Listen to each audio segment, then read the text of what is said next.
दोस्तों, क्या बद्रीनाथ धाम और केदारनाथ धाम दोनों लुप्त हो जाएगा? क्या और भी घटनाएं देखने को मिलेंगे भगवान विष्णु और भगवान शिव के पवित्र धाम में? क्या भविष्य मालिका और भविष्य पुराण में धामों पर की गई भविष्यवाणी अब सच हो जाएगी? आज हम आपको बद्रीनाथ धाम और केदारनाथ धाम के लुप्त होने के बारे में भविष्य पुराण और भविष्य मालिका सहित अन्य ग्रंथों में की गई भविष्यवाणियों के बारे में बताने वाले हैं। सबसे पहले हम आपको बता दें कि हमने अपने पिछले वीडियो में बद्रीनाथ धाम को लेकर विस्तार रूप से बताया है। जिसने अभी तक नहीं देखा वह जाए हमारे प्लेलिस्ट से देखे। दोस्तों, बद्रीनाथ धाम भगवान विष्णु का निवास स्थान है, तो वहीं केदारनाथ धाम भगवान शिव का प्रिय धाम। क्या होगा जब ये दोनों धाम लुप्त हो जाएगा? दोस्तों, बद्रीनाथ धाम धरती का 8वां वैकुंठ धाम माना जाता है। यहाँ भगवान विष्णु 6 माह निद्रा में रहते हैं और 6 माह जागते हैं। दोस्तों, भगवान विष्णु के 24वें अवतारों में से एक अवतार नर और नारायण पर्वत दोनों बद्रीनाथ धाम के मार्ग पर स्थित हैं। पुराणों के अनुसार नर और नारायण की तपस्या से प्रसन्न होकर भगवान शिव केदारनाथ धाम में प्रकट हुए थे। मान्यताओं के अनुसार गंगा स्वर्ग की नदी मानी जाती है। आज इस नदी में लोग इस तरह गंदगी फैला रहे हैं जिससे गंगा नदी पूरी तरीके से दूषित हो गई है। इसी के प्रभाव से पूरा उत्तराखंड प्रभावित हो उठा है। संत अच्युतानंद दास महाराज जी ने ऐसी भविष्यवाणी की थी कि गंगा नदी वैकुंठ लोक वापस चली जाएंगी। जिस तरह से आज उत्तराखंड के जोशीमठ धंस रहा है, उससे तो यही प्रतीत हो रहा है कि संत अच्युतानंद दास महाराज जी द्वारा की गई सभी भविष्यवाणी सटीक हो रही हैं। भगवान विष्णु तथा आदि शंकराचार्य की पवित्र भूमि पर बड़ी बड़ी आपदा आन पड़ी है। गांव के गांव धंस जा रहे हैं, जमीनें इमारतें गिरती जा रही हैं। दोस्तों, अगर ऐसा ही चलता रहा तो वह दिन दूर नहीं कि जब जोशीमठ सहित बद्रीनाथ धाम धरती में समा जाएगा। जिस प्रकार से यह भूखनन हो रहा है उसे वहां के आदि शंकराचार्य भी परेशान हैं। उन्हें कुछ समझ में नहीं आ रहा कि ऐसा क्यों हो रहा है। दोस्तों, हिंदू धर्म के सभी तीर्थ स्थल किसी न किसी नदी के किनारे बसा हुआ है। कुछ लोग नदियों को दूषित होने का वजह मान रहे हैं केदारनाथ और बद्रीनाथ धाम का लुप्त होना। भारत में रहने वाले लोगों ने सभी तीर्थ स्थलों को मनोरंजन का प्रतिरूप बना दिया है।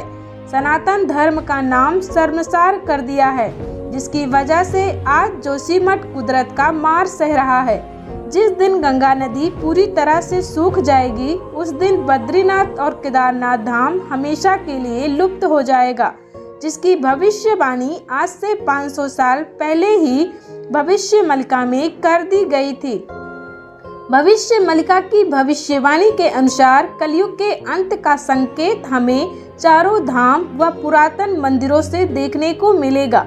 कलयुग के अंतिम चरण और महाविनाश से पृथ्वी पर अनेकों छोटे बड़े बदलाव होंगे, जिसकी वजह से कई देवस्थल लुप्त हो जाएंगे और कई लुप्त होने की अवस्था में आ जाएंगे, जिसका वजह धरती का बढ़ता तापमान और तेज गर्मी होगा। और अगर देखा जाए तो इंसान खुद भी जिम्मेदार बनता जा रहा है। जिस तरह से आज लोग भगवान को भूल गए हैं, उसकी वजह से भी पवित्र जोशीमठ का भविष्य उजड़ रहा है। बद्रीनाथ धाम के पास रहने वाले सभी नागरिक अपना घर छोड़कर दूसरे शहर जाने के लिए मजबूर हो गए हैं। आज वहां की हालात इस कदर बिगड़ चुका है कि लोग दाने दाने के लिए बिलख रहे हैं। पुराणों के अनुसार जोशीमठ भगवान नरसिंह का निवास स्थली भी माना जाता है। मान्यताओं के अनुसार पहले जोशीमठ समुद्र के बीच में स्थित था। जब यह पर्वत के रूप में बना तो इसे भगवान नरसिंह ने अपना तपोभूमि बनाया। जोशीमठ में भगवान नरसिंह की एक प्राचीन मूर्ति है, जिसे लेकर अलग अलग मान्यताएं बताई गई हैं। भविष्य मालिका की भविष्यवाणी के अनुसार जब नरसिंह भगवान की हाथ टूटकर गिर जाएगा तो बद्रीनाथ धाम का दर्शन नहीं हो पाएगा। उन्होंने अपनी भविष्यवाणी में यह भी जिक्र किया है कि जोशीमठ के तपोवन में भविष्य बद्री में भगवान भक्तों को दर्शन देंगे। भविष्य बद्री का निर्माण भी आदि गुरु शंकराचार्य द्वारा ही किया गया था। इसी मंदिर के पास उन्होंने एक पत्थर पर दुनिया को लेकर बहुत सी भविष्यवाणी लिखा है। कहा जाता है कि उन्होंने उस भविष्यवाणी को ऐसी भाषा में लिखा है जिसे आज तक कोई भी नहीं पढ़ पाया। संत अच्युतानंद दास महाराज जी ने अपनी भविष्यवाणी में कहा था कि साल 2023 आते ही गांव, शहर, कस्बा धरती में समाने लगेंगे। दोस्तों, अगर आप ध्यान से देखोगे तो संत अच्युतानंद दास महाराज जी की यह भविष्यवाणी जोशीमठ को लेकर सत्य हो रही है। दोस्तों, आज जोशीमठ की हालत इस कदर बिगड़ चुकी है कि 500 से ज्यादा घरों में दरारें आ गए हैं, जिसके अंदर से पानी भी निकल रहा है। जोशीमठ के अंदर हैरान करने वाली घटनाएं सामने आ रही हैं। सड़कों का धंसना, उनके अंदर से पानी का धारा निकलना सभी को हैरान कर रही हैं, क्योंकि उन धाराओं के साथ मिट्टी भी बह रहा है, जिसे देखकर लोग कांप उठे हैं और उनका कहना है कि जोशीमठ का भविष्य अब धरती में समा रहा है। इन सभी घटनाओं को देखकर लोगों ने ऐसा अंदाजा लगाना शुरू कर दिया है कि अब वह दिन दूर नहीं जब बद्रीनाथ धाम हमेशा के लिए लुप्त हो जाएगा। भगवान जोशीमठ में रहने वाले सभी लोगों को हिम्मत दें और सेफ जगह पहुंचा दें। दोस्तों, हमारी ये जानकारी आपको कैसा लगा हमें नीचे कमेंट सेक्शन में कमेंट करके जरूर बताएं। चैनल पे नए हैं तो चैनल को सब्सक्राइब करें। धन्यवाद।